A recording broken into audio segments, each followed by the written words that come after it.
নিপীড়িত মানুষের সংগ্রাম, আইএসএফ এর সংগ্রাম, বঞ্চিত মানুষের অধিকার আদায়ের সংগ্রাম, মেহনতি মানুষের অধিকার আদায়ের সংগ্রাম, নওশাদ সিদ্দিকী ভাইজানের রক্ত, নওশাদ সিদ্দিকী ভাইজানের রক্ত, নওশাদ সিদ্দিকী ভাইজান জিন্দাবাদ, আইএসএফ জিন্দাবাদ, আইএসএফ জিন্দাবাদ, আইএসএফ জিন্দাবাদ, আইএসএফ জিন্দাবাদ। নওশাদ সিদ্দিকী ভাইজান আপনাকে জানাই ওয়েলকাম, নওশাদ সিদ্দিকী ভাইজান আপনাকে জানাই ওয়েলকাম, আইএসএফ জিন্দাবাদ। উড়িষ্যায় বিজেপি শাসিত রাজ্য সরকার চলছে, কিভাবে ফিরে আসতে হচ্ছে দেখেছেন, মার খেয়ে ফিরে আসতে হচ্ছে।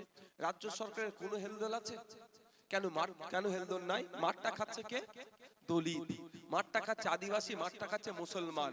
যাক না, মার ওরা খাক, ওরা মার খাচ্ছে খাক, ওই জন্য দিদির কোনো সাড়া পড়েনি। কিন্তু এটাকে বন্ধ করতে হবে কি হবে না? বন্ধ করা যায় কি না? দুটো বিষয়, বন্ধ করতে হবে আর বন্ধ কিভাবে করবে প্রথমটা হলো, দ্বিতীয়টা কিভাবে করবে, দুটো রাস্তা। প্রথম রাস্তা হচ্ছে উড়িষ্যা সরকারকে আমার পশ্চিম বাংলা সরকার একটা চিঠি করা দরকার যে আপনার রাজ্যে যে পরিযায়ী শ্রমিকগুলো আছে, অর্থাৎ বাঙালি কর্মরত যে শ্রমিকগুলো আছে, তাদের উপরে অত্যাচার হিংসা বন্ধ করার দায়িত্ব উড়িষ্যা সরকারকে নিতে হবে। আর যদি নিতে অক্ষম হয়, সক্ষম না হয়, একটা বার্তা দিয়ে দেওয়া, উড়িষ্যাতে পশ্চিম বাংলা থেকে 20,000 শ্রমিক কাজ করে, মাত্র 20,000 শ্রমিক উড়িষ্যাতে কাজ করে। আর উড়িষ্যা থেকে 3 লক্ষের অধিক শ্রমিক বাংলায় এসে কাজ করে, রুজি রুটি হয়। উড়িষ্যায় তাদের পরিবার আছে, পরিবারের মুখে অন্ন তুলে দেয়। তাহলে আমার পশ্চিম বাংলা সরকার যদি একথা বলে, যদিও আমি ইনক্লুসিভে বিশ্বাসী, আমি ইনক্লুসিভে বিশ্বাসী, বাংলার মাটিতে আমি, বাংলার সম্প্রীতির মাটিকে আমি সবসময় আঁকড়ে ধরে রাখতে চাই, কিন্তু সোজা আগুলে না ঘি উঠলে আগুলে একটু বেঁকাতে হয়। আমার রাজ্য সরকার যদি এতটুকু কথা বলে, আপনি 20,000 বাঙালি শ্রমিককে নিরাপত্তা দিতে পারছেন না, আমি 3 লক্ষ উড়িয়া শ্রমিককে নিরাপত্তা দিচ্ছি। নিরাপত্তা কারা দিচ্ছে? আমাদের এই পুলিশ ভাইরা, আমরা নিরাপত্তা দিচ্ছি, আমরা আগলে ধরে রেখেছি। যদি আমার রাজ্য সরকার এতটুকু কথা বলে, ঠিক আছে, আমি 20,000 বাঙালি শ্রমিককে ফিরিয়ে নিয়ে আসছি, আপনি আপনার 3 লক্ষ উড়িয়া শ্রমিককে বাপাস রিটার্ন করে নেন। আর অত্যাচার হবে অত্যাচার। কারণ কি? 20,000 ফিরিয়ে নিয়ে 3 লাখ ফেরত নেওয়ার কথা বলছে। 3 লাখ মানে পরিবার পিছু যদি 4 জন ধরি, 3 4 12 লক্ষ উড়িষ্যার মানুষ ক্ষিপ্ত হবে উড়িষ্যা সরকারের উপরে। 12 লক্ষ উড়িষ্যার মানুষ ক্ষিপ্ত হবে কার উপরে? উড়িষ্যা সরকারের উপরে। গদি টলমলে হয়ে যাবে। বলবে আগে পুলিশকে, থানাগুলোকে বলে দাও, একটা বেটা যদি বাঙালি শ্রমিকদের দিকে চোখ তুলে তাকায়, অন্যায় কাজ করে, ধরে জেলের মধ্যে ভরে দেবো। তাহলে বাঙালি শ্রমিকদের উপর অত্যাচার হবে কি? বন্ধ হয়ে যাবে। কিন্তু মমতা ব্যানার্জি কি এটা করছে?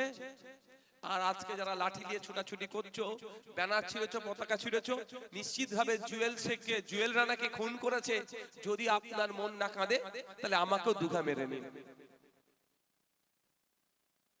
জুয়েল রানাকে খুন করেছে জানেন তো, 19 বছরের ছেলেটি। যদি আপনাদের না মন কাঁদে, তাহলে আমাকেও দুঘা পিটিয়ে নিয়ে, তাহলে যেন আপনার মধ্যে আর মানবতা নামক কিছু জিনিস নাই। মহারাষ্ট্রে বীরভূমের ছেলে সোমনাথ দেবনাথের গলা কেটে উড়িয়ে দিয়েছিল। যদি তাকে দেখে আপনার মনটা না কাঁদে, আসুন আমাকে দুঘা মেরে নিন। আপনার মধ্যে মানুষত্ব নাই, শেষ হয়ে গেছে। সাবির মল্লিক হরিয়ানাতে গোমাংস আছে মিথ্যা অপবাদে পিটিয়ে মেরে দিল। পরে কি দেখলাম? গোমাংস ছিল না, রিপোর্ট যেটা এসেছে, উড়ে বাসন্তীর ছেলে। যদি না আপনার মন টাকা দিয়ে ওকে খুন করেছে, আপনার বাড়িতেও পরিবার পরিজন আছে, ওরও পরিবার পরিজন আছে। চলে যান আফরাজুল, কি নৃশংস ভাবে খুন করলো। যদি আপনার না মন টাকা দেয়, চলে যান বাঁকুড়াতে হেমন্ত রায়, কেরলে কাজে গিয়েছিল 2019 সালে, লাশ হয়ে বাড়ি ফিরেছে। এই ধরনের শয়ে শয়ে আছে। যদি আপনার মনটা না কাঁদে ওই লাশগুলো দেখে, তাহলে আপনি আমাকে দুঘা মারুন। আর যদি আপনার মধ্যে মানবতা থাকে, মানুষত্ব থাকে, তাহলে আফরাজুলের জন্য কষ্ট হবে, হেমন্ত রায়ের জন্য কষ্ট হবে, সাবির মল্লিকের জন্য কষ্ট হবে, সোমনাথ দেবনাথের জন্য কষ্ট হবে, জুয়েল রানার জন্য কষ্ট হবে। যদি মানবতা আপনার মধ্যে থেকে থাকে, ন্যূনতম যদি মানসিকতা আপনার ঠিক থাকে, আপনার যদি কষ্ট লেগে থাকে, তাহলে আপনি লাঠি নিয়ে ছুটে আসার আগে একবার ভাববেন ওদের উপরে অত্যাচার বন্ধের জন্য। আমাদের তো সরকার, আমার তো নেত্রী কিছু বলছে না, যাদের পিছনে আমরা লাঠি নিয়ে ছুটে যাচ্ছি ওদের উপরে না অত্যাচার হয়, ওই জন্য অন্তত তারা রাস্তায় দাঁড়িয়ে গলাটা তো ফাটাচ্ছে। এরপর থেকে একটু ভেবে চিন্তে কাজ করবেন, অনুরোধ করছি। কটা বাজে গো? আমি বক্তব্য আর দীর্ঘায়িত করব না, তিনটে আমি কথা বলে শেষ করব। প্রথম কথা, প্রশাসনের বন্ধুদেরকে আপনারা সহযোগিতা করবেন, আইন হাতে কেউ তুলে নেবেন না। অনুরোধ এটুকু করছি, প্রশাসনের বন্ধুদেরকে সহযোগিতা করবেন। মাথায় থাকবে তো ভাই? টিট ফর ট্যাট কথা আছে, কিন্তু এখানে হলে ক্ষতিগ্রস্ত মানুষই হবে। দ্বিতীয় কথা, আপনাদের সন্তানগুলোকে উচ্চশিক্ষায় শিক্ষিত করুন। শিক্ষার অভাবের জন্য হিংসার দিকে ঠেলে দিচ্ছে। যে হিংসা করতে আসছে হোশ নাই, অবঘাতে লাগলে যদি ক্ষতি হয়ে যায়, মাথাটা যদি ফেটে যায় 307 হয়ে যাবে। আর আল্লাহ মাফ করুন, সৃষ্টিকর্তা ক্ষমা করুন, যদি যাই এক্সপায়ার হয়ে যায় তাহলে বসিরহাট কোর্ট জেলের মধ্যেই থাকতে হবে। হোশ নাই, 302 খাবে। এই জন্য এদেরকে অশিক্ষিত করে রেখে দিয়েছে মমতা ব্যানার্জি আর শুভেন্দু অধিকারী। এই দুই দল মিলে, দুজন মিলে পশ্চিমবাংলার হিন্দু মুসলমানকে শোষণ করার চেষ্টা করছে। অনুরোধ করছি আপনার ছেলেগুলোকে উচ্চ শিক্ষায় শিক্ষিত করুন। 3 নম্বর হচ্ছে, রাজনৈতিক সৌজন্যতা হারাবেন না। বুথের মানুষদের বলবো, কোনদিন দেখেছেন শুভেন্দু অধিকারী, মমতা ব্যানার্জি, নওশাদ সিদ্দিকী, দিলীপ ঘোষ, ফিরহাদ হাকিম, মোহাম্মদ সেলিম, অধীর রঞ্জন চৌধুরী, সূর্যকান্ত মিশ্র, অভিষেক ব্যানার্জি মারপিট করছে নিজেদের মধ্যে? কোনদিন দেখেননি, আমার মনে হয় দেখবেন না আপনারা। কিন্তু আমরা কি দেখছি, এ আমরা ডেঙ্গিতে কে আইএসএফ করে, কে তৃণমূল করে, কে কংগ্রেস করে, কে সিপিএম করে, নিজেদের মধ্যে মারামারিতে জড়িয়ে পড়ছেন। কেন আপনারা মারামারিতে জড়াচ্ছেন? আর আপনাদের দলের সর্বোচ্চ নেতারা দেখুন এসি রুমে বসে চা খাচ্ছে। আপনাদের ন্যূনতম যদি লজ্জা থাকে, আপনারা আপনাদের যারা মারপিট করার কথা বলবে তাদেরকে বলবেন, দাদা এসে আপনি দুঘা শুরু করুন, আমরা ছগা দেবো। দেখবেন দাদা দিদি আসবে না, কারণ দাদা দিদি ভালো করে জানে আমি যদি জড়িয়ে যাই, আমার নামে এফআইআর হয়ে গেলে 307 ধারা যদি লেগে যায়, আমার পাসপোর্ট রিনিউয়াল থেকে শুরু করে বছরে বছরে বিদেশে যে একটা করে ট্রিপে যাই, সেখানে যাওয়াতে অনেক অসুবিধা হবে, আমার বিপদ হয়ে যেতে পারে।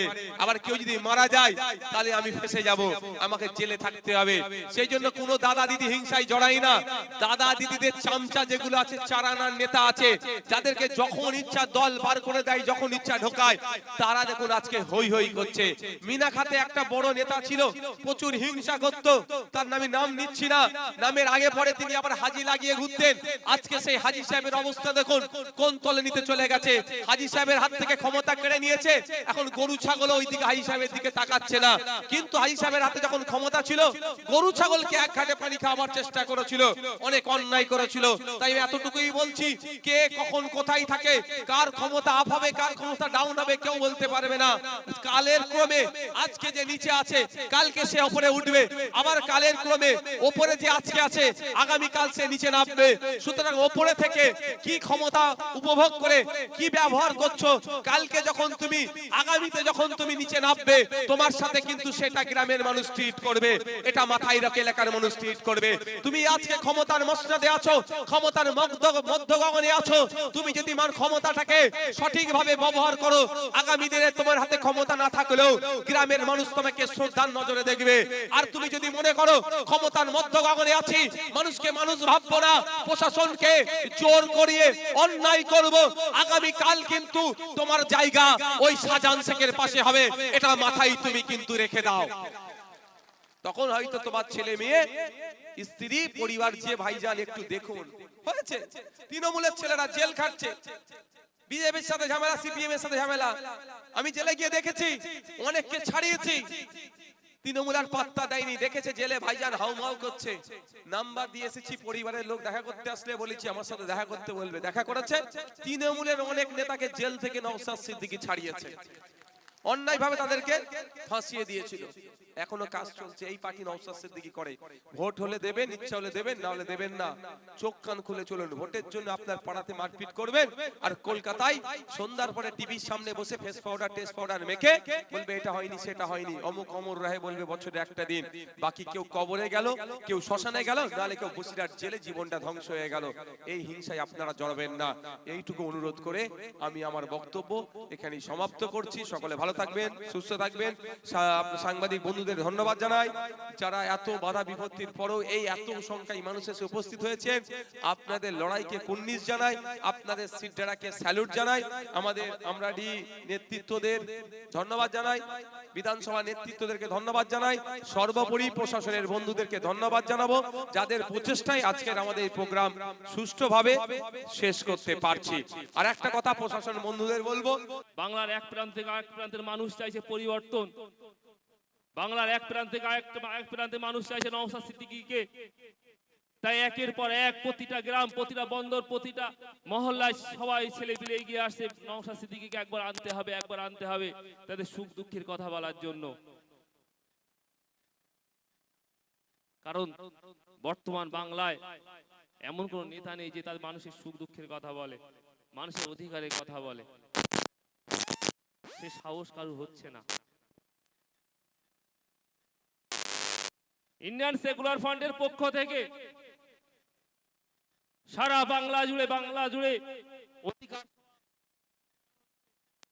মানুষের অধিকারের কথা বলার জন্য আজকে আমরাডিঙ্গিতে যদি আমি অধিকারের কথা বলি, এটা হাস্যকর হয়ে দাঁড়াবে। ভারতীয় সংবিধানে যে অধিকারের কথা বলা হয়েছে, ভারতীয় সংবিধানে যে গণতন্ত্রের কথা বলা হয়েছে, সেই কথা যদি আমরাডিঙ্গির মাঠে আজকে বলি, এটা হাস্যকর হবে। কারণ আমরাডিঙ্গি মানুষ জানে যে সংবিধানে যেটা লেখা থাকুক না কেন ওটা বইতে আছে, বর্তমানে সেটা প্রয়োগ হয় না, হবে না। আমি যত বার্তায় দিয়ে যায় না কেন, সবই মাইকের আওয়াজ হয়ে আকাশে ভাসবে, কিন্তু আমরাডিঙ্গির মানুষের কোনো পরিষেবা হবে না। এটা আমরাডিঙ্গির মানুষ জানে। তারপরেও তাদের আশা নওশাদ সিদ্দিকী ভাইজান একবার আসুক, আমরা দেখব। আমরা তো এমনি কিছু পাচ্ছি না, এমনি তো মার খেতে হচ্ছে। তারপরে ভাইজান আসুক, ভাইজানের জন্য আরেকবার মার খাবো, আমরাডিঙ্গির মানুষ বলছে। তবে না, দিন পাল্টে যাচ্ছে। 21 সালের পরে আমার মনে হয়েছিল যে আমরাডিঙ্গিতে হয়তো আর আইএসএফ এর ফ্ল্যাগ উড়বে না, কিন্তু আজকে দেখছি আমরাডিঙ্গির মাঠে মাঠে আইএসএফ এর ফ্ল্যাগ উঠছে। এটা মনে হচ্ছে যে না, আমরা এখনো মস্কাইনি। 2021 সালে ভোটের পর যখন আমরাডিঙ্গির মানুষকে, আমরাডিঙ্গির কোনো ভাইকে তাড়িয়ে গ্রামে ঢুকতে দেওয়া হতো না, সেই ভাই আজকে আবার আমরাডিঙ্গি মাঠে ঢুকে ফ্ল্যাগ তুলছে।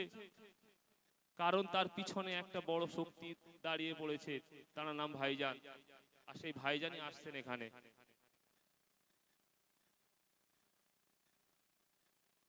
আর খুব সংক্ষেপ টাইমে আসবেন আমরাডিঙ্গির মাঠে। আমরা অধিকার সবার কথা বলেছি, আমরা অধিকারের কথা বলেছি। আমরা যে যাই বলি না কেন সবই হবে হাস্যকর, আমি বললাম। তাই ওই জায়গায় বেশি দৌড়াবো না। শুধু একটা কথা বলবো, মাইকের আওয়াজ যারা শুনছেন যে মাইকের আওয়াজ, তারা বসে বসে ভাবছেন অনেক কিছুই, কিন্তু তাদেরকে বলবো ভাই, 2011 সালে বাংলা পরিবর্তন হয়েছিল। 35 বছর রাজত্ব করেছিল যে শাসক, সেই শাসককে পরিবর্তন করে নিয়ে বাংলার দিদিমণি বাংলার মসনদে বসেছে। আগামী দিনও পাল্টে যাবে। আগামী 26-এ যে ভোট আসছে, দিদিও পাল্টে যাবে, এটা ভাববেন। আপনাদের রাজত্ব থাকবে না। তাই মানুষের অধিকারকে মানুষের দেওয়ার চেষ্টা করুন, মানুষের অধিকারকে দেওয়ার চেষ্টা করুন। মানুষ তার অধিকার ফিরে পাবেই। ভারতবর্ষের ইতিহাস আছে 200 বছর ব্রিটিশ রাজত্ব করেছিল। ব্রিটিশরা কি অত্যাচার করেছিল, কি করেছিল, সব আমরা ইতিহাসে দেখেছি। ব্রিটিশরা কখনো ভাবেনি, পৃথিবীর ইতিহাসে লেখা হয়েছে যে পৃথিবীতে ব্রিটিশদের এমন কোনো দেশ ছিল না যে দেশে তাদের আধিপত্য, তাদের বিস্তার হয়নি। তারপরেও তাদেরকে সবকিছু গুটিয়ে নিতে হয়েছে। তাই আমরাডিঙ্গির যারা সন্ত্রাস করার ইচ্ছা এখনো মনের মধ্যে আছে, ভাই দিন পাল্টে যাবে, আপনার চিন্তা ভাবনাটা পাল্টান, আপনাদের চিন্তা ভাবনাটা পাল্টে দিন, তা নাহলে আপনারও বিপদ আছে আগামী দিন। সকলকে ধন্যবাদ জানিয়ে আমার সংক্ষিপ্ত বক্তব্য শেষ করলাম। ধন্যবাদ আমাদের ডাক্তার সাবির মহাশয়কে।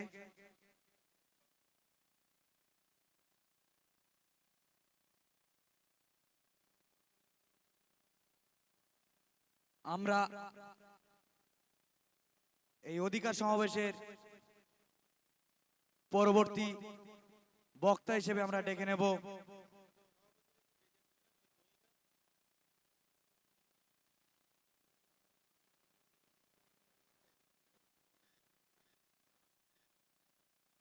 আমরা অধিকার সমাবেশের পরবর্তী বক্তা হিসেবে আমরা ডেকে নেব রাজ্য কমিটির সহ সম্পাদক মাননীয় কুতুবউদ্দিন মহাশয়কে।